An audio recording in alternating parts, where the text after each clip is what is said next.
ராமநாதபுரம் மாவட்டம் தொண்டி அருகே மீனவர் கொலை செய்யப்பட்ட வழக்கில் தேடப்பட்டு வந்த முக்கிய குற்றவாளியின் சகோதரர் நேற்று நீதிமன்றத்தில் சரணடைந்தார்.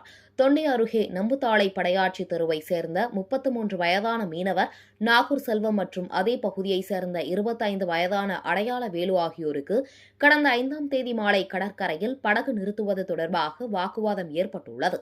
வாக்குவாதம் முற்றிய நிலையில் அடையாள வேலு கத்தியால் நாகூர் செல்வத்தை குத்தி தப்பி ஓடியுள்ளார். அதில் பலத்த காயமடைந்த நாகூர் செல்வம் உயிரிழந்தார். வழக்கு பதிவு செய்த தொண்டி போலீசார் தலைமறைவாக இருந்த அடையாள வேலுவை தெற்கு தோப்பு கடற்கரை பகுதியில் கைது செய்தனர். விசாரணையில் இந்த கொலையில் அவரது அண்ணன் ராக்கப்பனுக்கும் தொடர்பு இருப்பது தெரியவந்தது. இதனை அடுத்து ராக்கப்பன் திருவாடானை நீதிமன்றம் நீதிபதி ஆண்டனி ரிச்சார்ட் முன்னிலையில் சரணடைந்தார். அவரை வரும் 22ஆம் தேதி வரை சிறையில் அடைக்க நீதிமன்றம் உத்தரவிட்டதைத் தொடர்ந்து ராமநாதபுரம் சிறையில் அடைக்கப்பட்டார்.